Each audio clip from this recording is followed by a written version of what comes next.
Hello everyone, today we talk about the relation between politics and history, which is a topic I chose simply because I stayed the whole day out, so I didn't have time to prepare a decent video, or better, I tried, but there was a source that required a bit more of translation than the usual, so I skipped that momentarily. But jokes aside, this is, as the average follower, the regular followers know, at least some time I take for you and for myself to at the ends of the channel, let's say, to explain a bit better how, if anything, if you follow me regularly, how I think about certain issues, what they mean for me, and how I deal with them in general.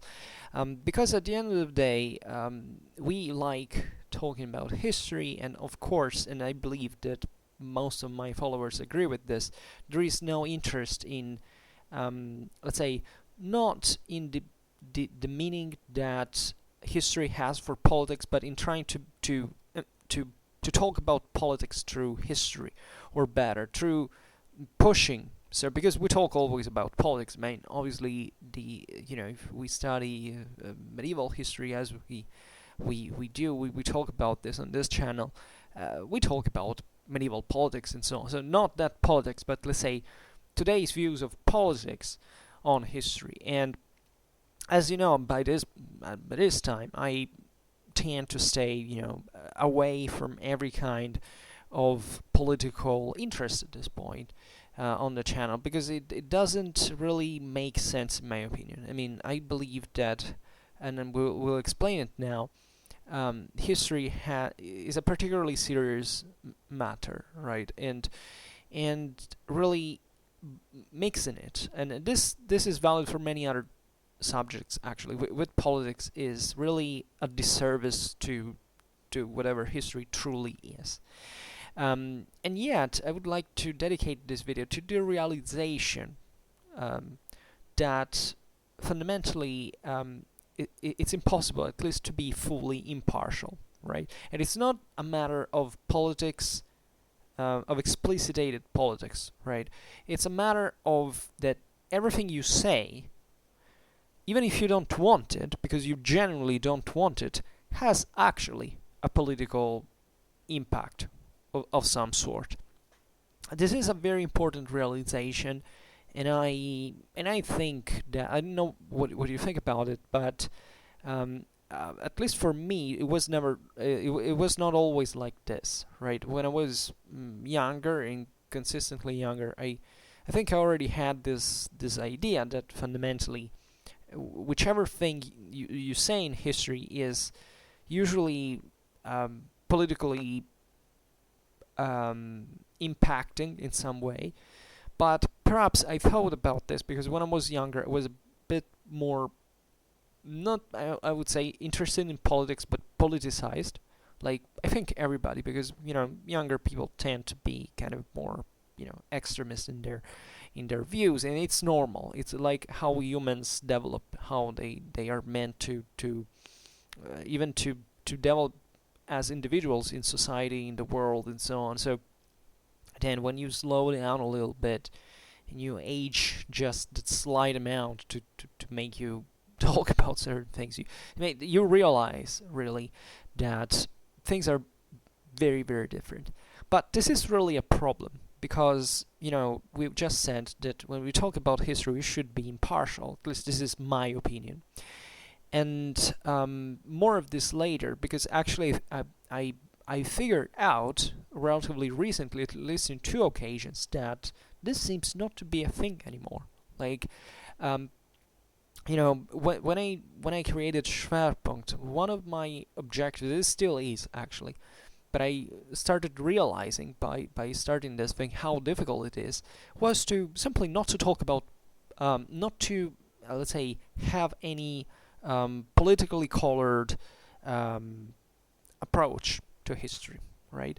Or any form of, let's say, political subjectivism whatsoever. I know it sounds weird, even in terminology, and you're probably wondering where I'm going to end with this, because no, I'm not going to talk about my personal political views more than beliefs, because actually I don't have. I mean, I have some pretty serious political beliefs, but in this sense they're not really colored. That is, I don't buy ideologism. I don't buy colors. I don't buy sides.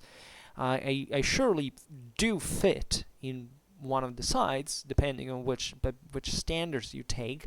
But at the same time, I don't consider myself politicized, and fundamentally, I don't care. I'm a pretty I can't say asocial person, because I'm mostly kind of a lonely person, and I have a pretty weird way of dealing with others in general, and not really for necessarily, nor for the worse nor for the better, but you can probably sense immediately in the way I deal even with things like history that my views are kind of from one side I really don't care what people believe, but at the same time I like to crush those beliefs in the measure they're kind of a vaccine, an antidote to dogmatism and irrationality at the end of the day. That's what I'm really interested in at the end of the day. For the rest, I don't care. Like, if you take all the various political positions, let's say better, all the various factions that existed, various parties that existed, I wouldn't have any problem to side with one or the other if they actually made something that I agree with substantially, right? So that's more or less my attitude and my psychology. Of course, I do come from some, background, as everybody. That doesn't mean that I was ever politicized or ever thought in a deep fashion, or that I held particular beliefs. I sided with one party or embraced this political doctrine. Let's say I've never been like that, but I had my leanings over time. They swang too, because that's normal also by a certain standard. It's typical of your, even especially your late teenage, your early youth, and in your it's normal to try certain things, to teach yourself to think differently, but at a certain point you have to stop that, because otherwise you become kind of a relativist, right? Because it's fine from whichever background you come from at that age to start questioning, as when you open to the world, your previous beliefs, right? I think we can all relate in thinking at this, not necessarily about the age, because this really happens at every age, but especially at that one, when you start realizing that you somewhat were not really lied to what you believe, etc., but you realize that you come from a very specific, or at least a pretty identifiable background. You start looking around saying, well, there is something else in here, so let's take a look at it. So the problem, I think, it happens with many people is that they never come out. Actually, they never come out this form of relativism at the end of the day, and I'm pretty concerned about relativism. In my videos, I often talk about this, like especially with such a troubled subject like history. The question is how. I mean, troubled because it's difficult to objectivize, to really. History has a scientific method, but it's not a science. For the same fact, for the most simple fact that it's no simple equation to solve, right? There are much more difficult things to analyze and to understand to us that exist in society than even in other kind of exact sciences as we define them. So, and that's constantly a problem, right? I don't know where I got here, but I guess I was saying that the problem, yeah, that's what I was saying, is that the problem with history is that you don't have this fixed point, but at the same time, it's getting into things like history that teaches you to find one, and find one that works, because you can't naturally, and that's the what relativism is. If you take whichever point you want to stand on, and regardless of whichever thing at that point. So I'm definitely not a relativist. Definitely not interested in relativism, but I can recognize relativism, and we are all in part some sort of relativists, and all the greatest challenges that we are confronted from are objectively of not just of a relativistic nature. There is also the problem of what we are as human beings. I mean, as biologically speaking, and trying to interpret what we feel like, why do we act in a certain fashion, why we do react into a certain fashion, and that's a very tough challenge, right? But I think one field we can really do better, because it's mostly about our software, approximately, rather than our hardware, is our mind, right? It's reason, and trying to implement reason, and to try to distinguish things for what they are, and not for what we, let's say, we think other people may think or believe. This is a very subtle point, because many people just would tell you, you shouldn't be too much fascinated into reason, into science, because otherwise you will start becoming kind of dogmatic at some point, like thinking that since something that can be proven scientifically, you kind of forget what society is. Where I don't really believe in this. I do believe that from this point of view, we are all somewhat responsible for what we do. In a measure, we don't have to surrender to simply what happens, but we can always do better in a certain form, and it turns out that better is fundamentally on a rational base, or on some sort of scientific base. Our civilization, if you want to interpret history as some sort of progress, not in a progressist way, which I do, because I do think that at this point there's nothing teleological about it, but we did progress a lot.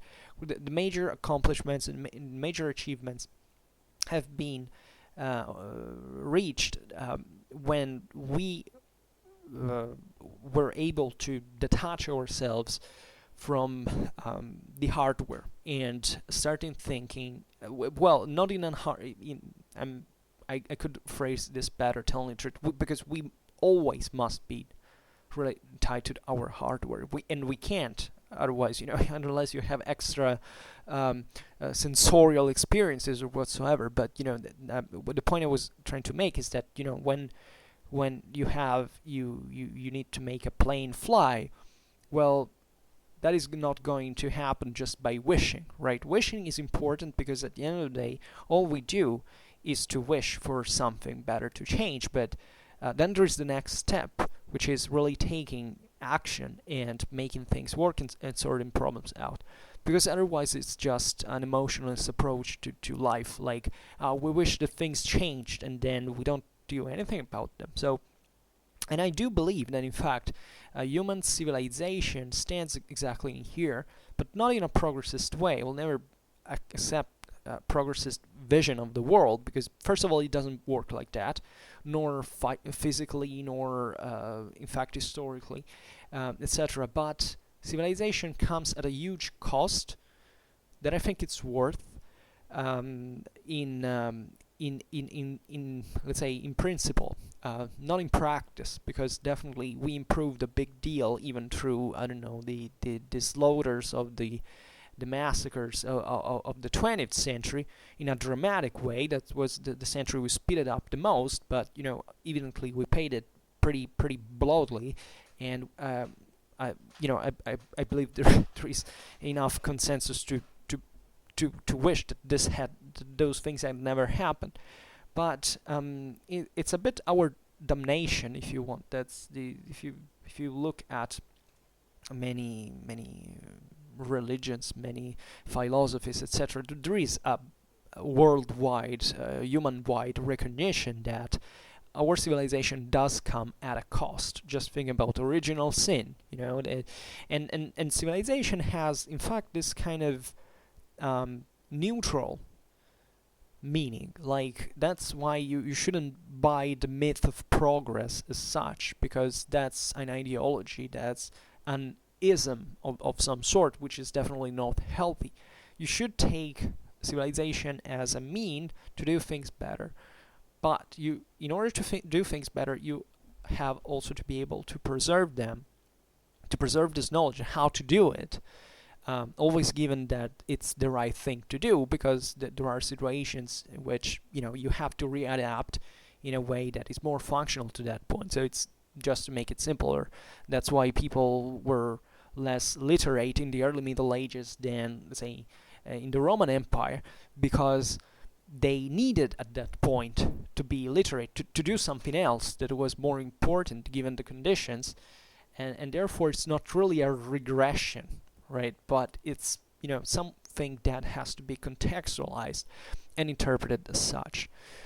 So going back to the relation with politics and history, as I was saying before, there is this shocking thought that I don't remember when I actually came, when I really became fully aware of, like, I think it was some year ago, that that you can't really make a historical statement pretending that it doesn't have political consequences, right?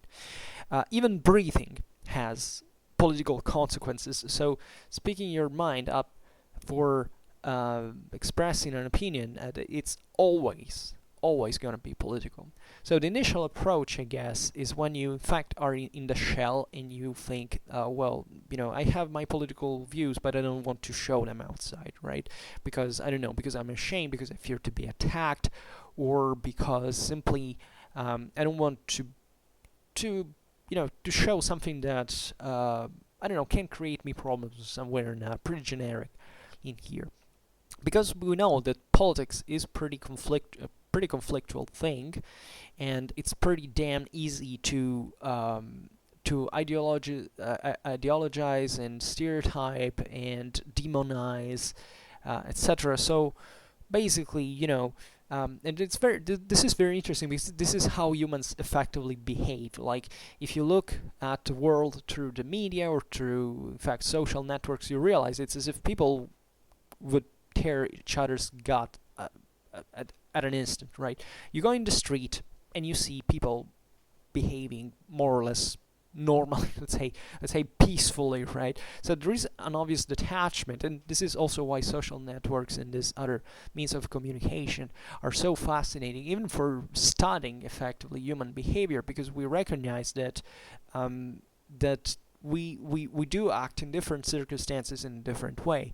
For example, there was a very interesting study that showed basically the political interactions on the on social networks. I don't remember which social network it was. It was maybe a sum of them. I don't remember. And basically, this study showed that people of there are usually two different, let's say, polarized ideas, right? So one, let's say, left and right, right? And basically, they found out that left and right on the social networks, and when they talk about these things, stay separated, which means that there is only a minimal interference between between users, and therefore a dialogue or a conflict, etc. And everybody stays in their own shell, right? So the internet naturally has also this darker side, for which it effectively can inflate such ideologism.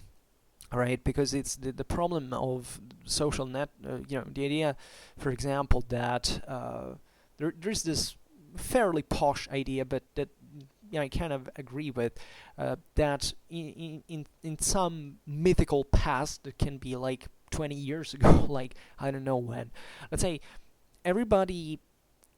society was a bit more hierarchically pictured, right? Because the means of communication were more were less fundamentally, the chances of promoting of disclosing, like, of talking or making this kind of statements was more reduced, or at least it was confined in certain environments that were really not particularly nobody really cared about. The metaphor is that, people talked about in stupid political terms at bars.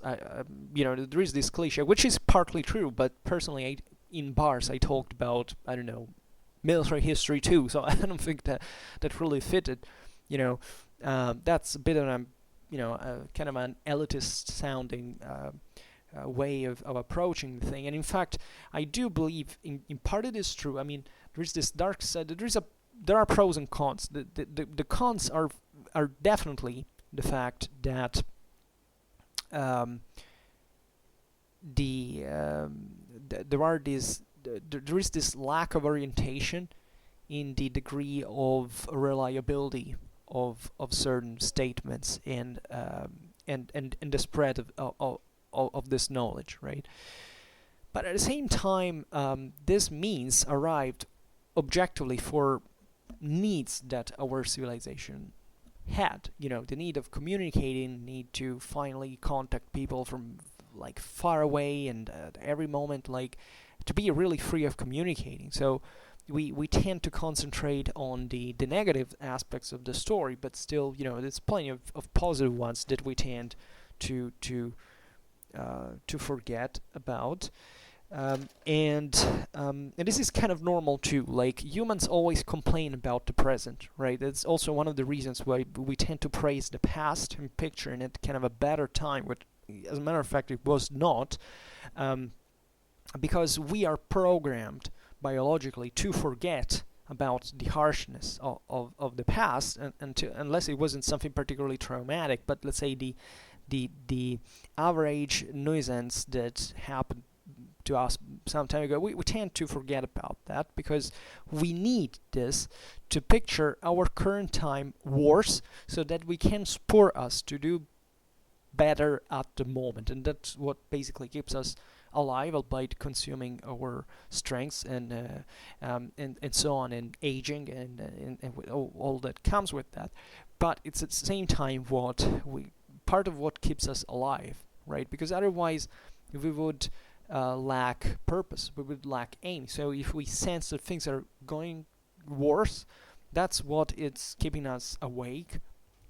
And in fact, I believe that really in medium long term perspective, I think one of the greatest threat of our civilization is not really like, it's definitely also like kind of nuclear warfare and all this stuff, but a pretty big problem that we are starting to deal with also through a bit of this alienating means and the malaise of wealth in some ways, is this lack of commitment, this lack of purpose. Like, older generations had it worse, but at least they could make it better. They had a reason for making it better. Now it seems we're dealing with increasing levels of suicide rate, etc., among especially young people, but also among the older ones that kind of feel abandoned and so on. But before then, in the past, and for reasons that up to like a few generations ago nobody would have apparently really cared about, and this is because of lack of purpose. And just to make an example for today's video's topic, even the term lack of purpose is often used politically today, right? It also kind of belongs to a certain side of the aisle. So you understand how easy it is to immediately fit into, or at least to be, how easy it is to end up framed into some kind of common, let's say, apparently political ground. Like, I'm not saying that this is the case, but that's definitely a topic and a phrasing of the problems that can make you fit in certain groups or not, apparently. Like, the worst is when they want to make you fit forcefully into that. so that they can't criticize you. And then that's what happens from every side and another. And this is very interesting, especially when you're accused through a single statement of being something and the opposite of it. And that's where you understand there is something pretty serious happening. I mean, with the accusers at that point, because if you're not a relativist, you would assume, in fact, that there is at least one of them is wrong about you. But that also teaches you to take into consideration the matter from a perspective that you plausibly didn't think of, especially if you didn't have this ideological reasons and you were truly trying to express yourself, to speak your mind. So aside from this, and by the way, I wanted to make a point. Well, history is about lack of purpose. I want to say history, I believe, is one of the most powerful learning history, one of the most powerful purpose givers ever existing. Like, I believe that history really can fascinate you at the point of trying to say, well, it's worth living in order to know more, right? This can start with every kind of knowledge, but history seems to be particularly apt to this. And objectively, our civilization and many civilizations throughout all history, in fact, have tried to answer questions looking at history, and especially trying to find a narrative to explain it, right? And this narrative was often political. And then at a certain point you also come to the realization that there is in fact no real narrative that can fit history, broadly meant. Like how I think what we see on Schwerpunkt all the time is telling a story and realizing that there are many ways to read it, and the question is, how do you read it? Like at that point, like do you tell everything at once? But if you had to define, if you had to give a hierarchy of values, which is what makes a real theory standing, how do you organize the thing?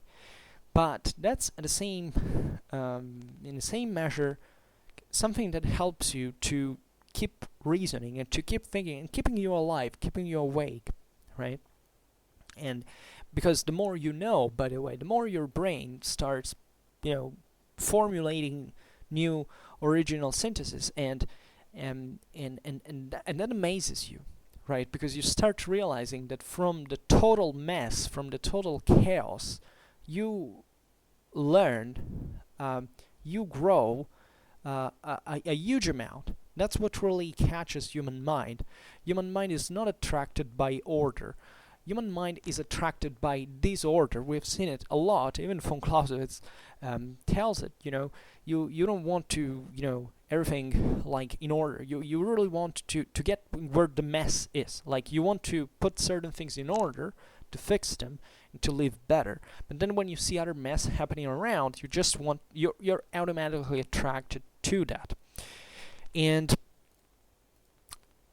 then you grow, however, in the process of, so there is, here you've seen instinct, which is this kind of deadly attraction to chaos, and then, but you can survive through chaos, you can put an order to chaos only through its contrary, that there is a reason, there is a logos, right? So something that really gives the world an order. And history is really originated from this concept as well, because history in our world objectively originates from the myths of the origins, like what was before mankind, for example. If you look at all these religions worldwide, you realize that the main narrative that at the beginning there was kind of a chaotic situation where there was at least not an order, and then there is something that comes to put an order into this and to establish more or less what is fundamentally happening today. And there are certain things you don't question on, because that's the function of the myth, right? The myth doesn't have to be questioned. As long as reality depicts that myth, and that there is also why there is a hierarchy of this sense of evolution, of sophistication, of thought, right? A tribe will have a much less sophisticated interpretation of the world than a city. And this is what history teaches us constantly, together with the fact that the more you develop, and objectively the more let's say rational, and in a certain sense also more secular you become, right? This problem of secularization is particularly important because it stays within this frame, is that you can't basically progress without losing something else. And there are also certain roots of human nature you can't really detach from. So one of the troubling realization is that a reason does dehumanize, right? That's the concept of the original sin, when it comes from, is that, before, when the world, nature is giving you everything, and you don't have to think, in fact, about everything because you're fine, you're also naive. You're also harmless, like, you don't have any defense. Then you get bitten hard, and you're shocked by that, you're traumatized by that, you remember, and you realize that this world is something, can be also something negative, something painful, something dangerous, and you can't be that naive anymore, because you have earned, in the hardest ways possible, knowledge, and now you have to deal with it. That's why I believe especially the concept of original thing is one of the most violently devastatingly accurate thing that ever existed in anthropological terms. But that's because it depicts objectively all what we know, also scientifically, about our behavior around the world, and we experience it every day.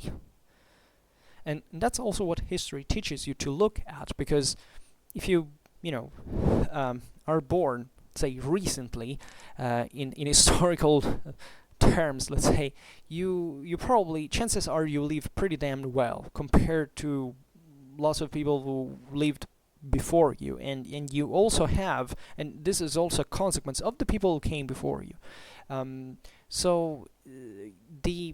This constant abstraction from the world of pain is also terrifying, because it's as if we were reversing to a sort of naivety, and while on the contrary our civilization becomes increasingly more complex, so that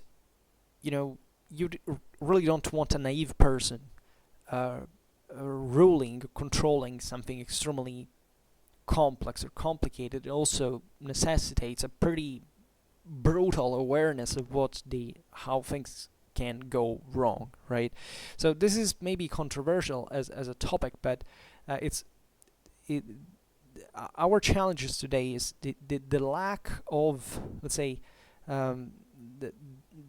of awareness in proportionally to the knowledge that we own as a civilization, which means that we're creating kind of naive individuals that at this point have much more trouble than their predecessors to come to understand the same world they live in, and this leaves for less naive people the opportunity to make use of this naivety, which is, in my opinion, not even something that you should criticize, morally speaking, because objectively that's also how civilization evolved.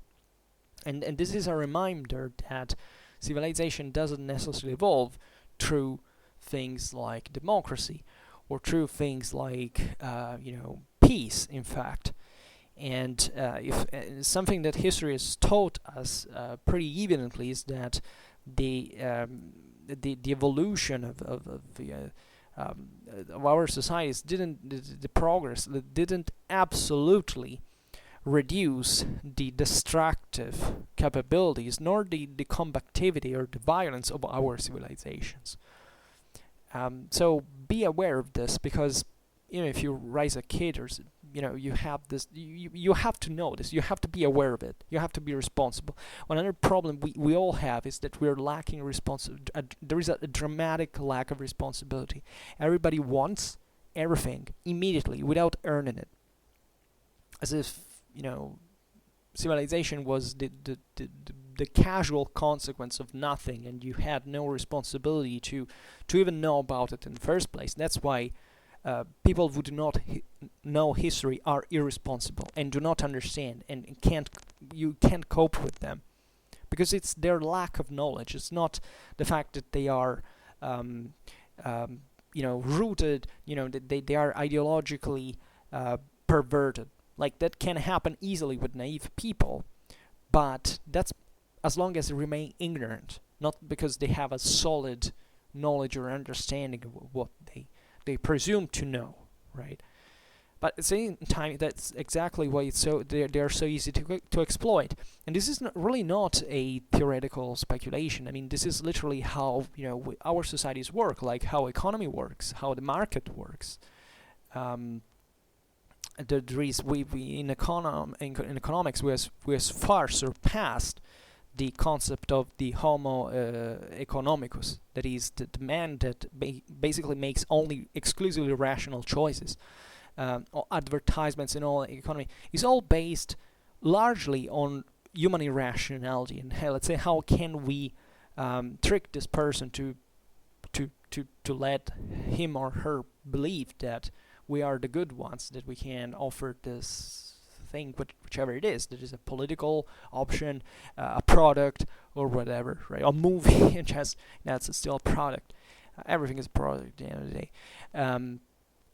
It's also very important to get, in my opinion, a pretty accurate economical view of reality, because our reality is as political, as historical, as human, as economical, in the same measure, right? These are not just that's also a consequence of secularization of language. People speak without knowing etymologies of words and knowing what they effectively mean, so they can't even bend them to their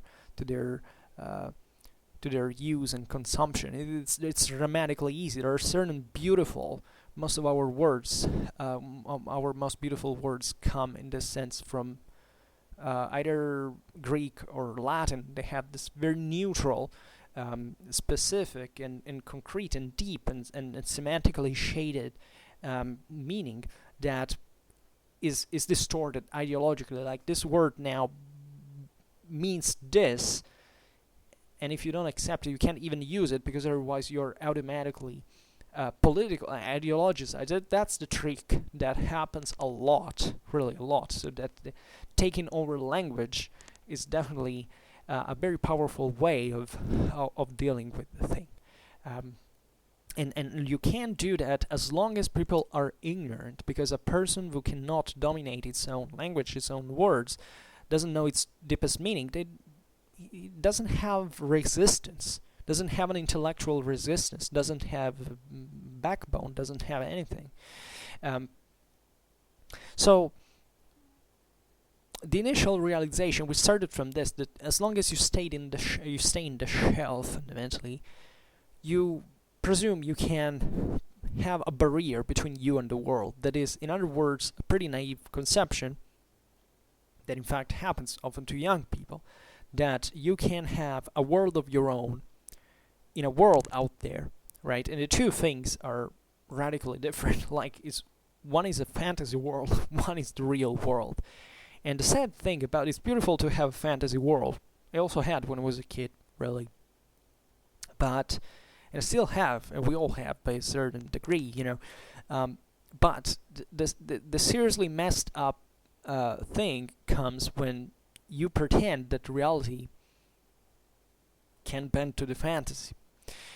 And reality doesn't give a damn about this purpose of yours.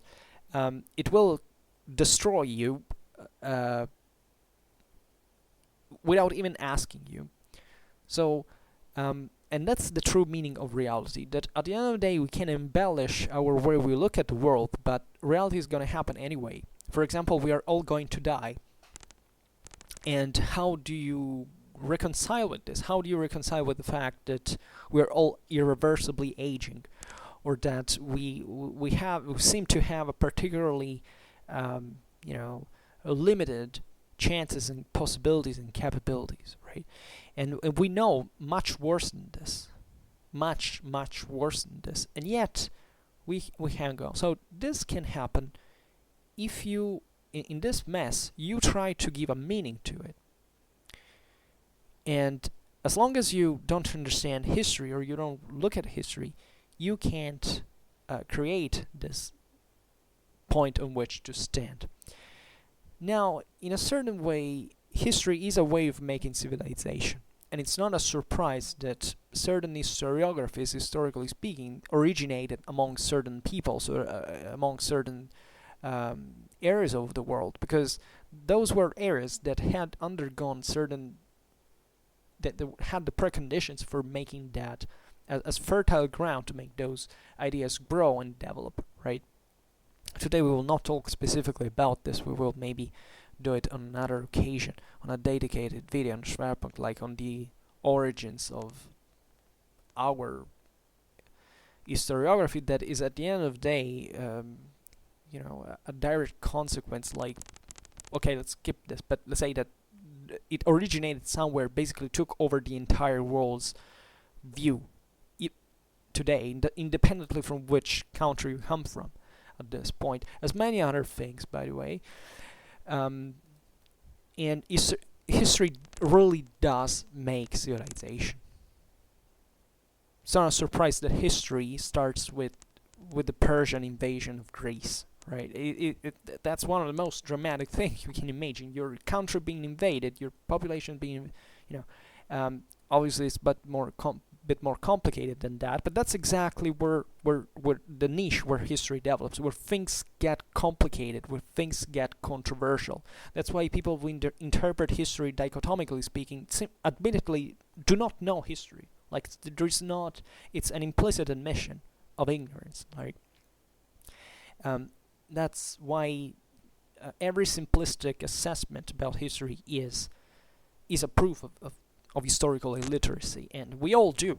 Like, every person doesn't hold the truth, but one thing is trying to come closer to it. One thing is just staying wherever you are, not giving a damn, right? Maybe even rowing in the other direction. That's where we're getting a bit closer to the relation between politics and history, because making history at that point is also stating something very powerful about what society should be. And that's fundamentally what you want to not necessarily enforce, but what you would like to spread as a thought, as an idea, in order to make people expand their mind and start reasoning, if not like you, but at least in a way that can produce some sort of effect. Like, I don't know, for example, I have several views on Schwerpunkt at this point, and I wonder how you know, how many people like today think at least a little bit differently than if I had done nothing of this, and what consequences does this have in the world. And a beautiful thing is that we all do, like, we all leave a mark, right? There is not a single existence that goes unnoticed. This is beautiful, because in our society at least, because everything has a consequence on us, right? As long as there is someone can sense such things, we all depend on what happens and what others do. And that's why what others do in politics is so damn important. So the next step is fundamentally accepting that you can't live in the shell, accepting the fact that the shell is pretty damn thin and fragile, and it doesn't hold anymore. And when you realize this, it's because the shell is already broken. and there is no coming back. Like, there is no coming back. It's just like this knowledge always leaves a mark. You're changed when you learn something. You're changed forever, and you're kind of a new person being born. That's the beauty of knowledge. It's the beauty of the responsibility that derives from knowledge. So knowledge is not just a cheap stuff you can, I don't know, click and pay, I don't know, 50 cents for on some site and acquiring it and saying, okay, I learned this point, end of the day, entertain me more. No, it doesn't work like that. That's the reason why for example, I have this weird video format for which I talk for hours, and many people say, oh, you're just rambling. Well, yeah, I know. That's the purpose of the channel, because otherwise, I would use all this time to make like 3 minutes videos which are all cool looking and amazing and entertaining for those 3 minutes. But hopefully, I like big investments, and I like the the question that such risk at the end of the day poses, right? Because it's always a risk. That's where the responsibility really comes along. Knowledge is a burden, right? But it can also be the possibly the best gift, the best thing you may have in the world, because you can solve problems in this world. So when you realize that you have left the shell and you can't come back to it, if not maybe ideally or by a certain degree, like thinking, that there are certain things you still think, of course, you still believe. We all have kind of childish thoughts, even if, there are people who study a lifetime, or we are humans. We were not anything different from that, and then that's also its beauty, right? But it comes at a cost, and cost is painful. This cost, though, tells us that things should start taking a direction.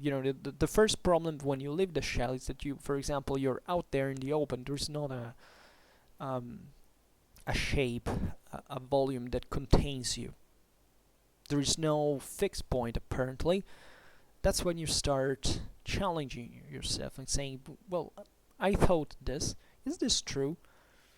And you start expanding. And it's pretty risky, because at that point you can be easily indoctrinated and radicalized. You can't start believing anything. But that's also when you get burned, and that's also when you become more conflictual, more powerful. That's the reason why young people are more, hormonally strong, right? That's the same exact reason, because that's the age in which you need that, even to be tough enough physically, because at the end of the day, things like anxiety and all in this, said, it impacts you, not just psychologically speaking, also physically speaking. And you need to fight, by a certain extent, exist. Then, over time, you calm down, first of all, because you objectively, you do understand that what happens maybe is not worth what you believed it was before, in order for you to behave in a certain fashion. In part, also, nature brings you in that direction. So nature is as if you calm you down forcefully, hormones go down, and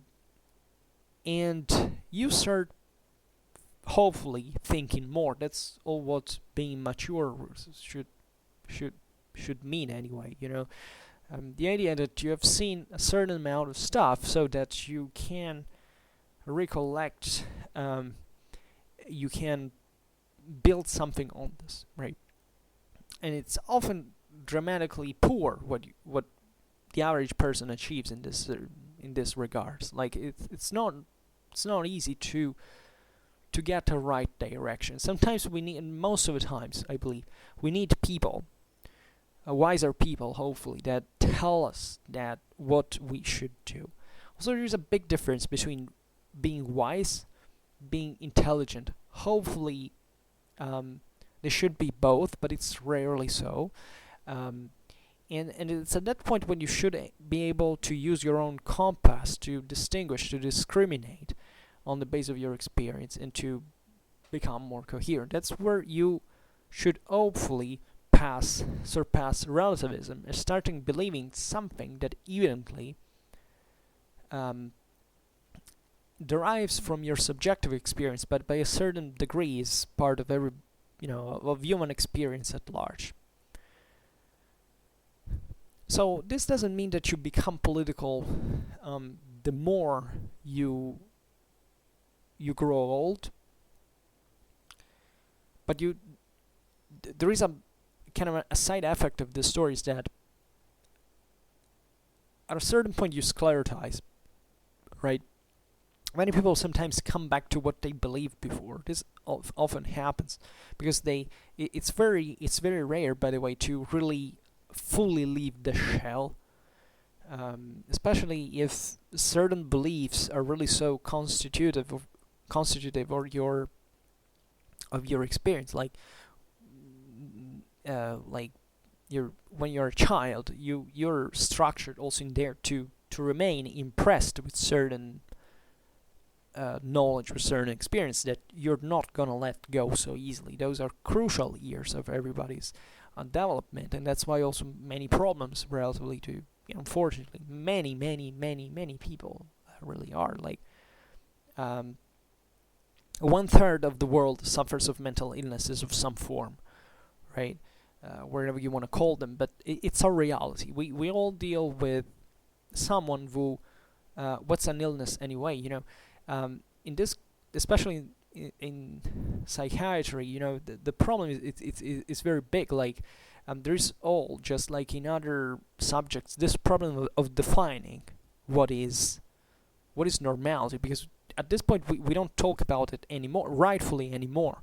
Like we are all our same lives are basically regulated by the same agents that, just for a slight signing away from going away from the balance, can cause enormous problems, right? And we all are different in this regard, and all our minds are different. So this is even worse. Like, even if you want to talk about politics proper, but just the fact that we all see the world in a different way is pretty dramatic. So, and it's very dramatic for one reason, is that it seems in today's world, because of that naivety we were talking about, we are somewhat coming back to a sort of let's say of mental conformism. Like when I was a kid, things like the main problems were things like consumerism, for example. Like it seemed the world was collapsing because of consumering. Do you ever hear anyone like today talking about consumerism? That has completely disappeared. It's just like a few decades, right? That's how easily we. That's part of our mental adaptive capabilities, which are a pretty big and useful thing for humans that we constantly underestimate, because one of the most thing that we dramatically underestimate is how adaptive mentally we are. But that can go in pretty good, but also in pretty bad ways. So the real problem when you enforce kind of a single thought, which is probably the worst thing that ever exists, you are automatically generating your sitting tempest, right? You can't read it in any way, because single thought is something that goes against human nature. Human nature is born because it's able to take many directions at once. Single thought is impossible, because there is not a single person in the world that thinks in the same way. No one, not even one, has ever thought, perceived, felt the same thing in the same way. And that's the uniqueness of our experience. That's the greatness, the one of the most fascinating things of being alive. Of course, for many people it's very It's very difficult because you've had a terrible life. Maybe you wish you hadn't happened, but yet we are programmed in a way that we are seduced. We are biological automats, by the way. We are seduced by such difference, by such ability to do more, to do the unexpected. We love the unexpected. Remember this. We love chaos. We like to put order into chaos, right? Even if it comes at a cost. That's our task. So when you flat everything out, that's not creating order. That's simply denying that there is chaos. It's a different thing. And that explodes at a certain point. So that's why I'm fairly optimistic sometimes that that albeit we definitely can reverse to a kind of dictatorial or totalitarian belief systems and so on, there is always potential for this thing to explode and to reverse back to chaos, right? Which can be in the sense a positive event. Like some of the greatest achievements in human civilizations came not from, posed and considerate approaches to reality. They came because first of all someone survived to tell the story. But take for example, that's something I often remember, is take, I don't know how much in world history and at the deepest roots of especially Western civilization, but not only, the model of Alexander the Great influenced our mindset. If Asia had been conquered by Philip II, his father, we would have had a completely different value system. Today we praise the young hero who dies young, equally young, and that does the big shot in one, and then he leaves just in the legend because he has changed the world forever in a big shot, but also didn't quite live on to cope with a lot of problems. That has brought also to many problems, telling the truth. But we could have had, in fact, a world that instead, like in Philip II's case, of the model of a mature man who had struggled for all his life to accomplish what he did, and that after careful examination of everything reached to one point. That would have lacked the impetuosity, the spontaneity maybe of some of Alexander's model, but that's still something that survives in our world, right? We need, if anything, as we said before, looking at our biological curse, like those who are lucky are young than old, and therefore there is this constant dichotomy, and we live in a society where this is constantly evident, because sometimes even a few years of difference really can make the difference, simply because a human brain can develop and become older in the positive sense. It is more capable, even in a much faster way than other people, right? There are people who live up to 100 but remain children in their mind, right? And this happens all the time. The problem with politics really comes, in my opinion, when we try to build our own narrative of reality, right? And this can happen. This, in my opinion, happens with one main problem that has neither. Politics is not a problem. Politics is fine. We are all politically neutral by certain standards. Like we have, politics is not something that you decide whether it exists or not. Human society is structured in this way, not because of civilization historically meant, but because of how we are biologically programmed. That's also what von Clausewitz explains. Like there is, as humans we live in society with politics and with war, and there is no way to eliminate this stuff. This is the Trinity. It has always existed. And there is no other way to think humanity like, unless you in fact you're too stupid to understand, like culturalists behave. I hate culturalism. I really must give you this. And long live von Clausewitz, by the way. um, and in general, the problem is when you try to give, your opinion. So you have going step by step. You've come out of the shell, then you have built fundamentally your own. You have impacted with reality. You got, you struggled. You changed. You matured. Whatever. Then you got to a point when you start becoming somewhat powerful, even either with your own family, with your own work, or whatever. So you start assuming kind of a directive role, right? At that point, you need some sort of higher hierarchy a sort of hierarchy in the first place to cope with this, right? A hierarchy that hopefully has derived, and has surely derived, unless you don't have some sort of mental problem that unfortunately does exist in nature, but that has at that point come from your experience, your direct experience, or, well, of course, indirect as well. I mean, all things you have learned. The problem is that most of the times, like, it happens, and that's here where we come back also on the difference between, the lag that our intelligence has compared to the advancement of our civilization,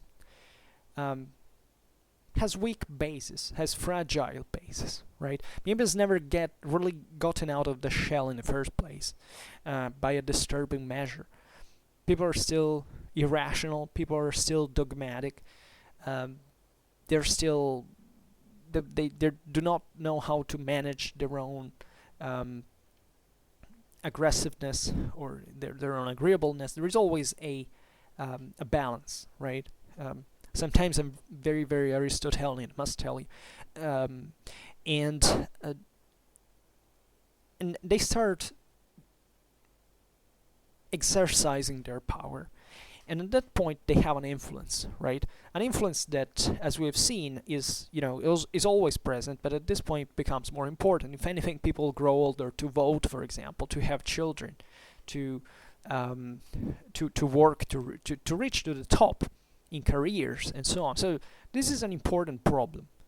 Like, we talk about the cradle leadership. That's a big deal, because objectively the leadership has to be selected because of merit, not because of, tribalism. And unfortunately, it happens that politics does go... It's not politics in itself, because politics, I really want to see it neutrally, right? Like something that in fact is about the way we direct our own societies, but it's the faculty of doing it, not really... forgive me in this sense if I use the term politics sometimes as if I already declaring it as a sort of colored thing, right? Either left or right or something. I'm talking about politics as grade zero of it. But this politics gets, in fact, ideologicized, gets so dramatically extremist, or radicalized, etc., and dogmatically oriented and irrational that it does create a big deal of a problem. Now, part of a healthy politics, in my opinion, should be about letting competence, objectively, letting people who know best doing what they do, right? And over this, there is an enormous debate, not because this thought is really challenged into it, but rather because who does really determine who is competent or not, right? Sometimes, in today's times, it's becoming ridiculous, like, that when you understand that an impression, a feeling, is somehow more important than a thoughtful, scientific production. Well, at that point, things are getting ridiculous. But it's much more subtle than that most of the times, especially when it gets to the top, and especially when you realize, in fact, that politics is everywhere, meaning that even your beliefs, and that's where you never came out of the shell, really, but that's where you can go back and forth in this spectrum, in different scales, when you realize that what you thought really was some kind of neutral thing is actually loaded with some form of this dogmatism, irrationality, etc., that we have spoken of. That's when you realize that naturally there is always be someone more intelligent than you.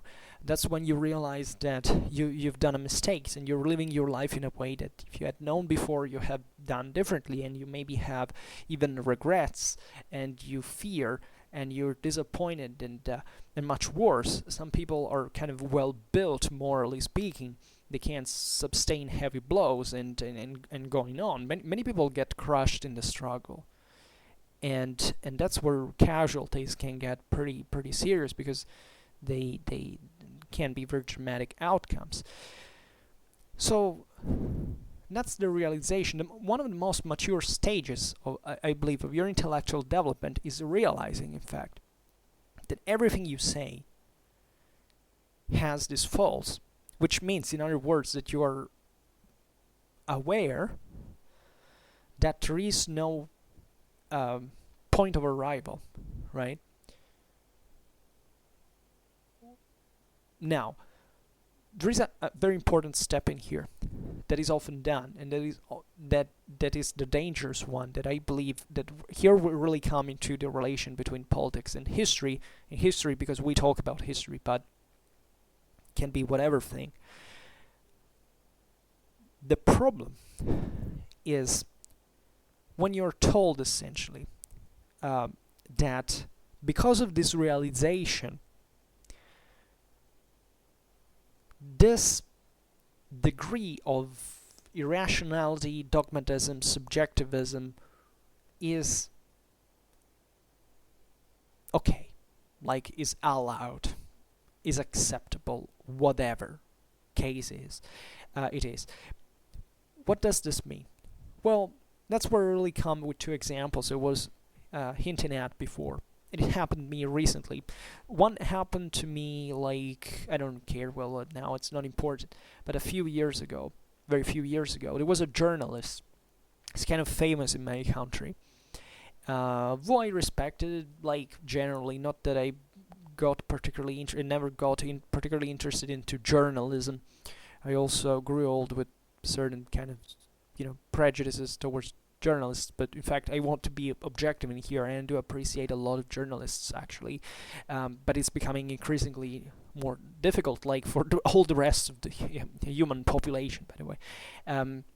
Well, in fact, I remember he, even when I was a kid, it was a kind of, a positive figure. I liked to listen to him and all this stuff, and he came out with one thing that really deeply disturbed, like impressed me in general, and that made me really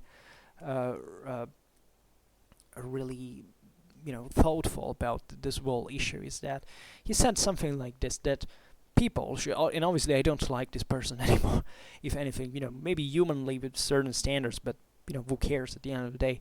I never followed people, like I never ever searched for a kind of a leader, a guide, or something. I don't know, but this doesn't stem really from an intellectual point of view, standpoint. It's mostly because I think by nature I don't care. Like, there are people who care just about their own thing and doing things on their own, which is also a limit, because, for example, I don't listen, and I get lost easily. But that probably helped me, just because of what we said, to be more independent and to maybe build something more meaningful on my own, and to get the worst first and then working on it over time than the other way around.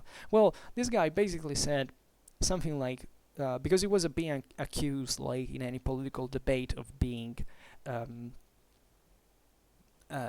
partial, right? So he said that we shouldn't care about this, because at this point it's obvious that we cannot pretend from a journalist, and at this point I would add to a historian, to anyone, to any scientist, etc., that that he tells impartial stuff. But the way actually what he said, which is correct in this sense, but what he actually said, because his words were pretty clear at this point, is that basically readers, the audience, would have to accept journalism exclusively as a matter of opinion. That is, you don't listen to that. The journalism is not about, but this could be history easily, about the research of impartiality, but just listening to what the subjective opinion is. And this was done, and I'm not equivocating this, because this was done actually in a context where he objectively had grown much more opinionated and kind of more of an opinionist rather than a journalist at the end of the day. And that's when I started saying, well, here we're going pretty badly down, because like, my ideal of journalist is a person that does just in different way the work of the historian, meant in the sense not that he has to go into archive. Well, he can even do, but there's a person that has basically to reconstruct what is going on, right? What has happened, right? At one point, there is this eternal debate, in fact, that there is the difference between facts and opinions, right? This is very debatable as well. But my point in here, in fact, is not trying to distinguish opinion from facts, because it's obvious that all facts are reported with some degree of subjectivity. The problem is when you start claiming that impartiality is not important, so that when you listen to the fact, you have automatically to accept, to hear, to accept in a certain degree the subjectivism of someone, which is not the subjective perception that when it's figured out is excused and the news are corrected, but that fundamentally that you have to accept that that guy is speaking by his own opinion by default. Now, I thought that a journalist who declared that he wrote expressly because of his own personal beliefs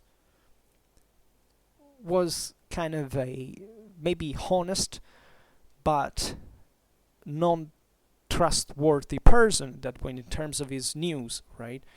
And now I don't know how I realize that this thing is controversial, because you may say, well, but he kind of was right, because in fact news are always based on opinion.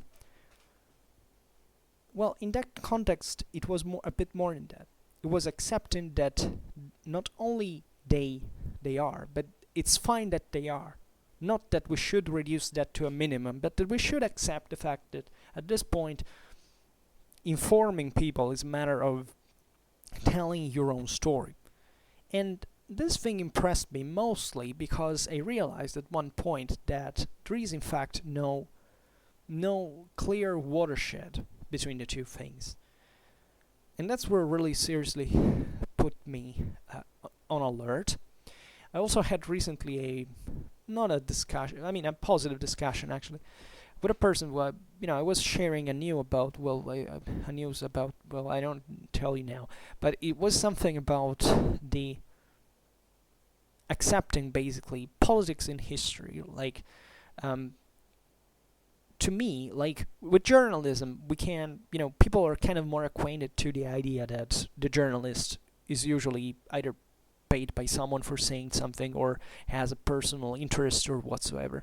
With the historian, well, as a historian myself, that really impressed me a lot, because at that point, it's not a matter of historical research. It's really a matter of dictating how someone's thought should work, right? I also heard it's a series of consequences of episodes actually happen a few times all in a row recently. Also, I at my university I listened to a very prominent, very famous French professor, and she was a very intelligent person. I really like her, and she was explaining to us, in fact, what it means, in fact, even to include, for example, what today has become apparently inescapable, to include other people's perspectives fundamentally on certain issues. Like, you have to tell history in a way that basically contents every at a kind of emotional level every person that reads about it. Well, that was a problem, for example, of translation. She said, when we study, for example, war, right? That was a Renaissance context, and she said, you study, I don't know, the clash between the French and the Ottomans. Let's say, oh, well, not really the clash because they were allies, but in that case it was a matter of French. It's not that the French liked the Ottomans more than much, it's simply they were allied with them against the Habsburgs. But it was a matter of the perspective of the French regarding the Ottomans, right? And she said something very meaningful at this point is that, if, how can include the Ottoman perspective, for example, if by professional education I do not know Turkish and the sources that are. And today it's becoming difficult in history to talk about certain things without being, in fact, kind of aggressed because of this problem. Like, it's not my fault that knowledge is limited and that I would like to make a decent job into conceiving something that it's not a matter of extending the panorama, but it's really about getting something meaningful about a certain topic, right? It's obvious that history narrows down. I'm the first person that, not exactly in this context, but it's like with the the thing about hyper specialization, right? That you lack perspective if you which is fairly true. Like, if you just concentrate on one thing, you don't know about anything else. You have difficulty to contextualize, right? Now, it's obvious that even in hyper specialization, you're kind of exposed to many other and deeper ideas, and the ultimate goal is that you're able to apply the same level of criticism to much deeper contents, right? But in this case, with the French professor, was particularly fine because she highlighted a point. We have already so many difficulties in history in order to get one thing right, proper, because it's at the end of the day the ultimate goal of the historian. Why should we overcomplicate willingly the equation by adding elements about which we may not know anything about, simply because there is an opinion at this point that rides the wave more from a political rather than a strictly historical point of view? And that's where you realize that the two things get, like, there is at least a sort of regression, right? Because it's obvious that history is political, right? You can't make a single statement without making an approximation. Even in Schwerpunkt, I noticed that sometimes I phrase certain things or I define them, I use certain words. Like, sometimes I stay entire minutes to wonder how to title a video because I say, is this really the word I need? Is this really what describes best this topic? And it's all, which is particularly complicated when you talk about for hours about something. And you would like to have the best definition in order to put everything together. So another episode that happened, that is actually the second one of the first I was talking about, was on YouTube here. Now, first of all, what I would like to make you understand is that, albeit I have this channel now, this is not a big channel, as you understand, but it still has some follower, some following. I'm pretty outside of YouTube. Like, I consider YouTube as a mean, not as an end. Many people consider it as an end. I would never think to, for example, to earn to money on YouTube to make a living out of it. I don't consider it. It's not a big deal. I don't care. I am oriented towards other things, but what I care about is when, through this mean I can say something that makes people reflect and stimulate this awareness, like shaping this awareness, developing this, expanding this awareness, and especially increasing the critical skills of people. So, which it really doesn't take a lot, because the average is dramatically low. So it's not me who is effective, because evidently I'm not, and I don't think I'm a great communicator. But many people probably follow this channel because they they find what I say interesting, not much because it's this or that topic, which also exists, because I like get tons of views about certain videos that you understand that are just watched by other, I think, other nationalist people or something, because it's always about those same peoples and that same obsession about certain nationalities, about their ethnic origin, something like that.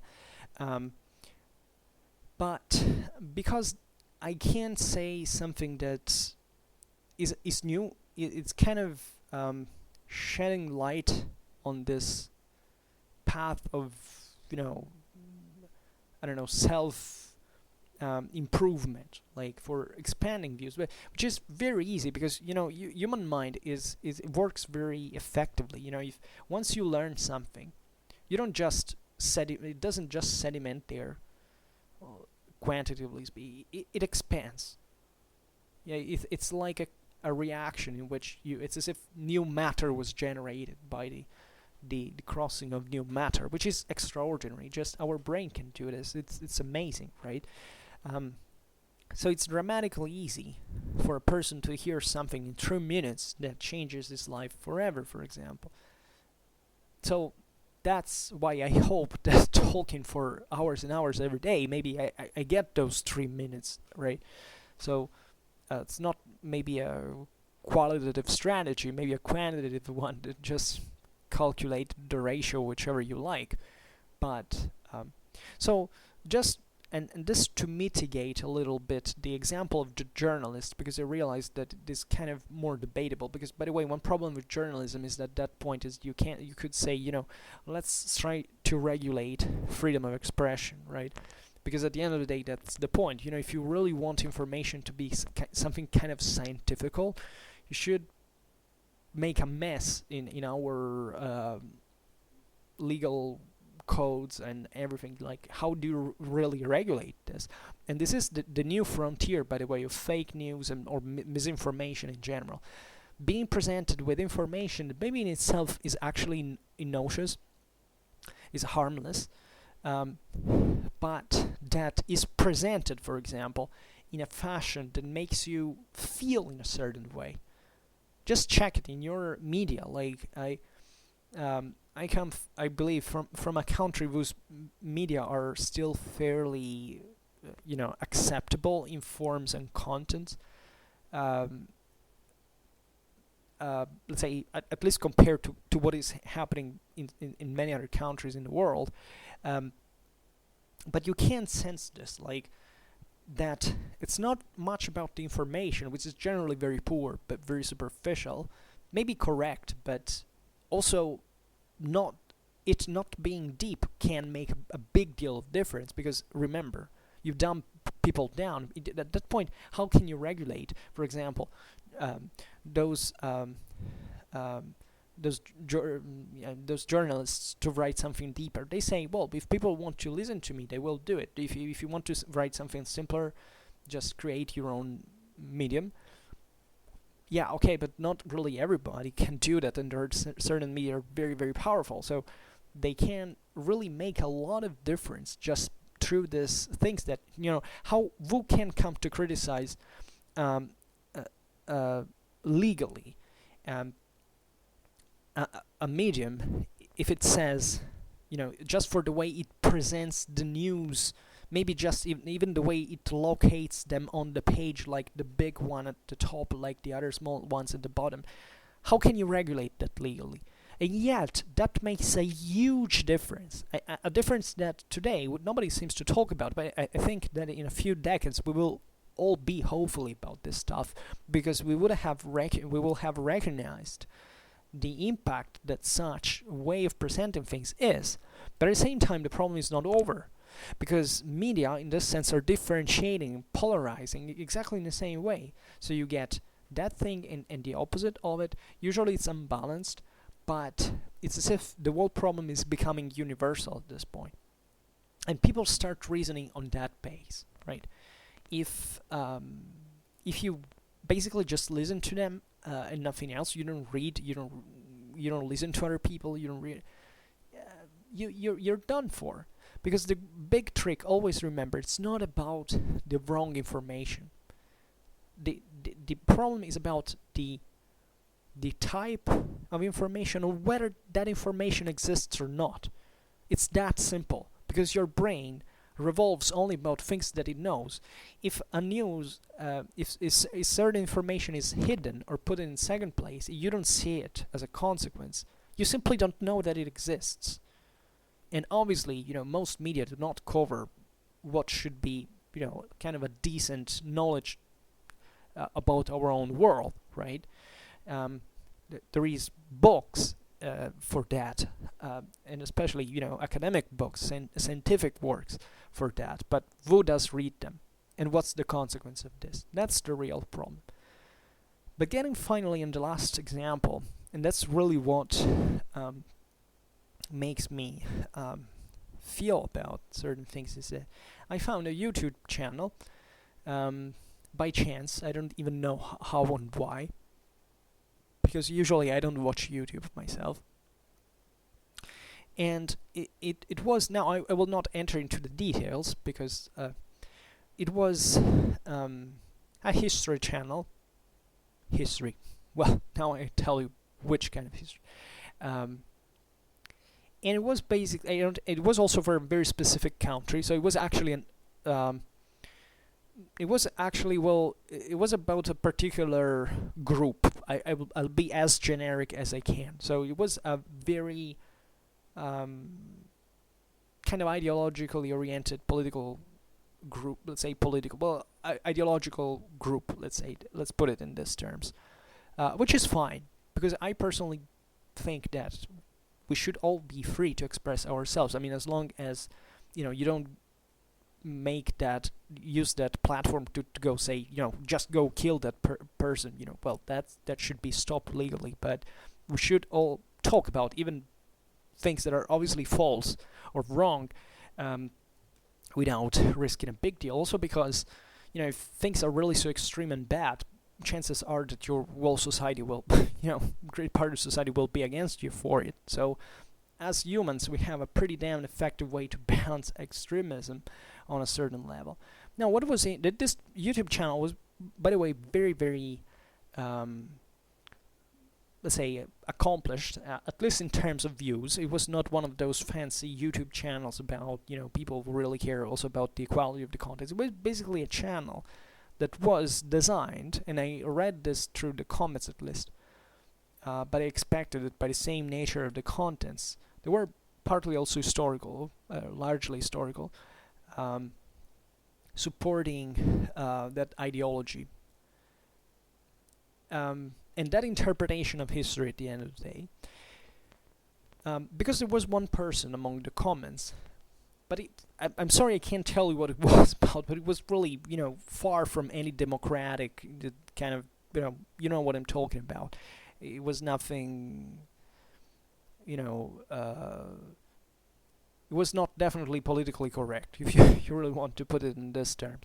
But it was also outside of, it was out of the Western world, actually. So that I'm directioning you towards certain, pretty things that are acceptably criticizable from all sides of the political spectrum at this point, at least in the West. And there was a comment that had tons of hundreds of thousands of likes. And basically, this person was thanking the creator, fundamentally, who owns the account, who owns the channel and produces that content. And for what exactly? Because the creator had explicitly said that he was partial.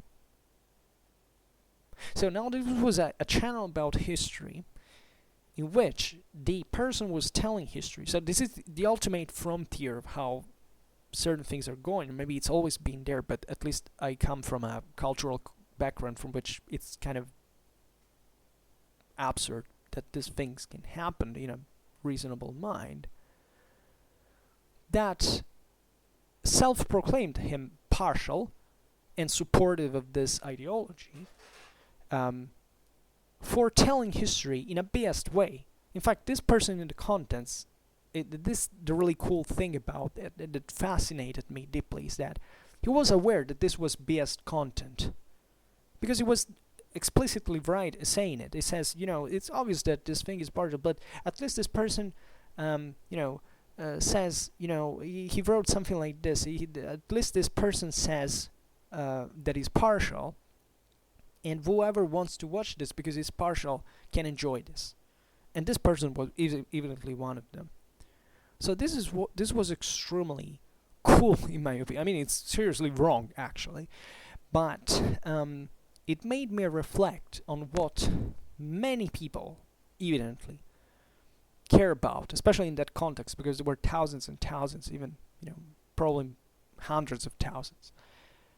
People care about being told their own limited lie, their own limited version of the story, like the thing that is wrong, that is BS, that is aimed in that case about celebrating certain side that conquered and so on, and that because these videos about were kind of an epically styled presentation of certain historical conquests of that group, right? That was really directed like that. It was explicitly like that. I'm not interpreting it because, by the way, I don't care like that there are so many other groups, that every group kind of tries to portray itself in that fashion. But these people had come to the realization that it was fine for history to be biased explicitly, and that this group would be which is a very, very large group, would be counted with it. Right, so basically you watch history. So this person had a huge consensus. I told you, I had kind of hundreds and thousands of likes of the enthusiastic watchers that realized that this is biased history, but that nevertheless it's fine because it's cool and we need it to be celebrated. That is to say, we know that it's a lie, but let's tell the lie because we know that this is bringing to us what we need. So this is really the cool thing, and deep inside, when I thought back about what is happening with history, with journalism, that's the point. People know that history is biased at this point, but they're pushing it to be even more biased, and it wasn't like this. Like still in the academia that I frequent, let's say, we work in a way that has to be impartial in aim, right? You can't make a scientific research that basically starts from the base that there is an ideology that has to be forced in the way you interpret history. It's considered rubbish, garbage. It's offensive to the dignity of our professional deontology, right? History should be the most impartial thing ever, the most impartial thing you can ever achieve, which obviously you can't achieve because it's always biased by a certain degree, but at least let's compact it. What's here the direction is going, like, in my opinion, is like, let it be, how much is biased in percent? 20%? Let it be 30, let it be 40, as long as it backs this political perspective. That's the very serious thing. The very serious problem. Because sometimes, as I said at the beginning of the video, sometimes it's very difficult to determine, in fact, whether you are biased without knowing it or not. That's a real challenge. But in certain cases now, it's becoming so evident that the bias is under sunlight.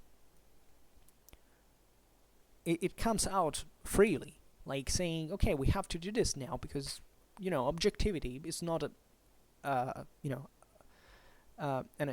point anymore. We don't care, And this is happening, believe me, because this is naturally, many of you are probably thinking, this guy is from this political side. Well, really, it's happening from all political sides. This is what is really troubling me, right? It is true that it is at this point unbalanced towards, it's seemingly balanced towards one direction, like before it was unbalanced towards another. It also here depends really from which countries, from which periods, historical periods, etc. But at this point, the major problem with that, because, in a healthy society, you find, in fact, the person who wants to tell biased history, okay, he or she should be always free to tell everything they want, as long as they're not a direct and explicit threat to someone. The problem here, where they don't offend someone, I mean, there is all a law that always regulated this in all Western world, surely also in other places. The problem here is that, in a healthy society, of course, this biased view of history would be ridiculized. At least what I thought it was still a healthy society would be ridiculized and marginalized and ostracized. Hopefully, what is happening today is that not much the single belief, but the frame, the pattern, the method, the approach, the ideologism around it is being taken as a tool and replicated all across the political sides that start to literally weaponize things like history and to rape it just for the sake of, history is like this or like that. And believe me, on Schwerpunkt, I have seen, and also elsewhere, I've seen really single contents being criticized literally from both the sides, because both sides didn't care anymore about the content in itself, but of the process of aggression in itself, and pushing away history out of the extremistic interpretation of it, the ideological interpretation of it. That's the real problem, in my opinion. So when the journalist says it doesn't care anymore, it shouldn't be surprising you anymore that we tell history, like we tell the stories in a opinionated way, and we should all do it. That's really a problem, because you shouldn't be a journalist at that point. What kind of historian is the one who says, I don't research because I hope to get closer to the truth, but I hope to get closer to whatever I feel like? The same goes in journalism. The same goes into whatever is theoretically, scientifically based. That is, the idea of figuring out things through proof and evidence, for example. So this is shocking by a certain I'm not surprised anymore. With telling you the truth, I have always known that things are like this. I mean, it's not something I discovered the other day. I don't want to give you this impression. But it seems like before, if a person said like this, everybody would laugh and not consider this person anymore, and going on with their, solid method of evidence. But seems things are taking another turn. Now, why this happening? Maybe it's not the topic of today's video, because it's not. We would expand it too much. But the final consideration is: be aware that whatever thing you say, even if you don't mean it consciously, is political, and there is no way out of it. Point. End of the story. Like everything you buy at the supermarket has a political impact. Every single phrase you say has a political. Everything has a political impact. Every single damn thing, because it makes society go into other direction. Doesn't matter how tiny it is. It does. That's what matters. But a wholly different point is pretending that this is that things like history or even science, or can't get really close to scientific evidence at this point, has to be rightfully influenced by something that has nothing to do with it. They're two distinct different things. If you want to be a historian, you should try with all your forces, as much as you want to be a historian, to reduce any political BS that you have, because otherwise you're not a historian. You can be pushed, let's put it in this way, you can be pushed, obviously, to study something because you're kind of partial about it. And there are healthy way of being partial. Like, if, for example, you come from one country and you want to study history of your own country, it's perfectly fine. You're biased, evidently, about it, but, or very likely at least, but there's nothing wrong with that. Another thing, though, is when you start maybe being a historian and you start studying things about your country just because, for example, you want to praise your country for some reason. At that point, you stop being a historian. You're just an entertainer. I don't know. Find another job. You're not a historian anymore. So it's obvious in here now. I'm making it very, very, as if we could really do it. Obviously, we can't. Remember the first point. You can't avoid BS. You can't. But you should struggle with all yourself not to do it if you want to be a good professional in that field. That's the point. It's that simple, right? It took me 2 hours to say that, but it's properly a very important thing that it seems today to be forgotten, and to be, but more than that, it's consciously replaced with sort of enforced BS. And this is a problem, and I'm not saying that it only derives from from people getting dumb. Also, don't think about this. Like, it's obvious that what is being intelligent, what is being stupid, that it's not a point. You should be able to recognize in that sense what are the political movement reasons that bring others to do so, and to criticize them, because the best medicine for it is, first of all, to know your story for real, the real one, and secondly, to criticize these people on the basis of their BS. That's the point, which historians have always done. Like, even scientists have always. Do you think that science is like, people really proving certain facts? Like, there's a whole scientific community that has, when there is a shared consensus, it's fine. But you when you go at the extremes, you always find people who have fundamentally different opinions. And if you're accepting a scientific evidence, your scientific truth beyond our understanding, you can automatically say that those two people, at least there is one that is wrong and another one that is kind of right, in relative terms. So that's how we should approach the matter also. Like, historians have always done it, because historians always vote against each other, of course, saying, oh no, you read in history like this is wrong, I read it in this way. But we've come to the realization at this point in history, in our historiographical traditions, that we should be aware about that. We know that there are such divisions, that there are such mistakes. Like, maybe all this pitch makes a sense if you consider how far we actually objectively went, even in fields like historiography, right? Like, historiography 50 years ago was definitely worse than the one we have today, right? Maybe part of the reason why there is historical bias is because of this thing, because evidently when you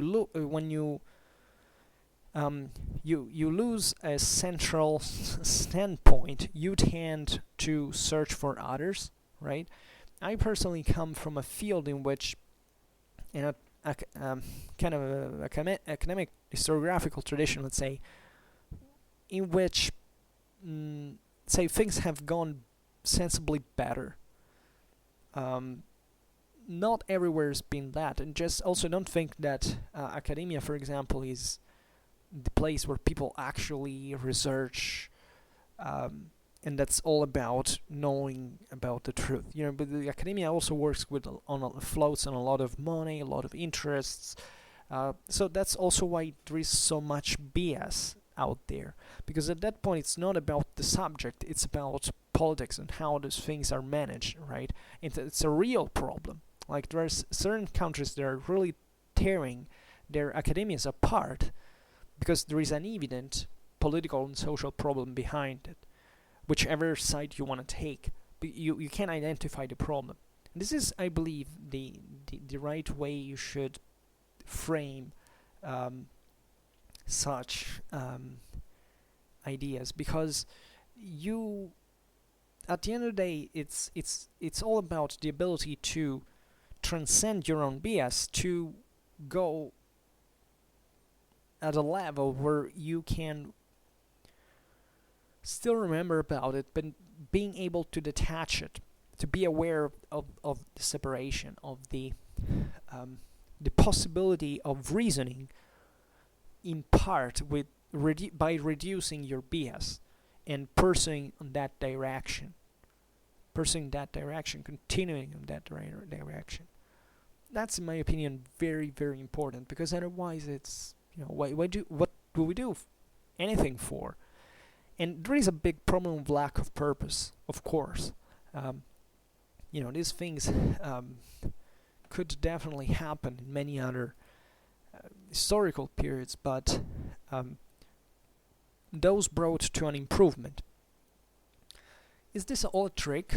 Like, all this kind of politicization is actually bringing us to a world that will be more aware about this? I hope so. I really want to hope so, but I don't see a lot of talk about this, because the talk still polarizes around the political idea, not around the method of it.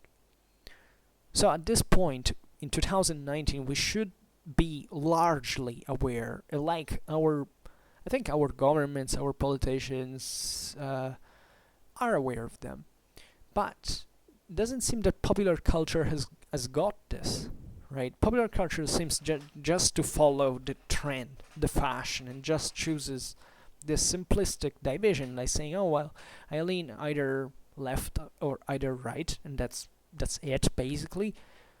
No.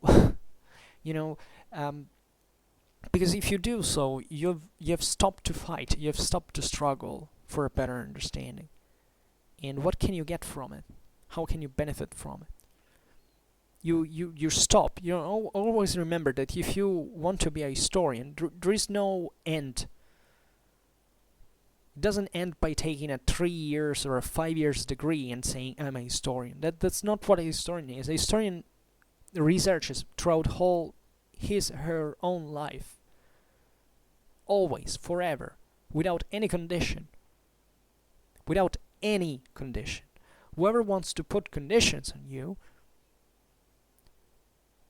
is wrong. You have to work by yourself. That's the freedom we need and we have. So you need courage for getting through this. Like, it's not easy. It's full of hatred, actually, and malevolence, and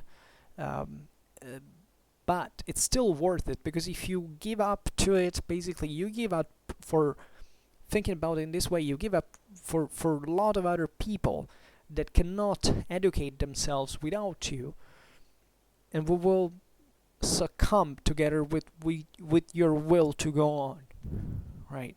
So never give up, never. And yeah, I suppose this was the final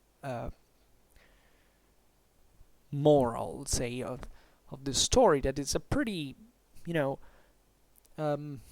maybe I'm excessive, I don't know, maybe I'm excessively concerned, maybe there is actually some good. I can't see the good from it too. Don't believe it's in this sense it's we spotted the bad guys now, let's attack them, tear them apart. No, it's all about criticizing and about dealing with certain problems. And world changes. The world always changes. There is no way to make it stop. And you can't say sadly enough, because it's ultimately what brought us to flourish and to live better and to be happier, to have more satisfying, gratifying lives. But this thing can be reversed. Other great delusion. Never think that we have reached this exclusively to always progress. Things can go in reverse as well, and they always do. Like, there are always certain things that are lost. Remember the losses. Remember that evolution, civilization passes through the death of people who couldn't make it. So this is not laughing matter. This is pretty damn serious, and it affects us in everything we do. So that I think next time you think about your historical belief or statements or what you think, like, you always are aware that even a thought, even a word, right, bears with itself this enormous responsibility, this real responsibility, not something that lays within in potential, but that really gets out there, and you can't control it anymore. And it changes things forever, always, and it's always been like that. And it often started also from the way of looking at history, of telling history, of proposing narratives, or of thinking. Yes, and that's this terrible weapon that we have, the ability of thinking, right? And weapons are not good or bad. They're tools, and you have to decide what to do with those tools. And that's what really makes the difference at the end of the day, right? Alright, so, pretty strange video today, wasn't it? Like, I rarely talk about certain things, especially in these terms, but I hope I said something somewhat meaningful, right? Okay, so for now, I just hope that you enjoyed the video, and if you did, please share it. Otherwise, leave a like or subscribe to my channel if you're interested in my upcoming contents. And for now, as always, I thank you heartily for listening to me. I wish you a nice time, and see you next time. Bye.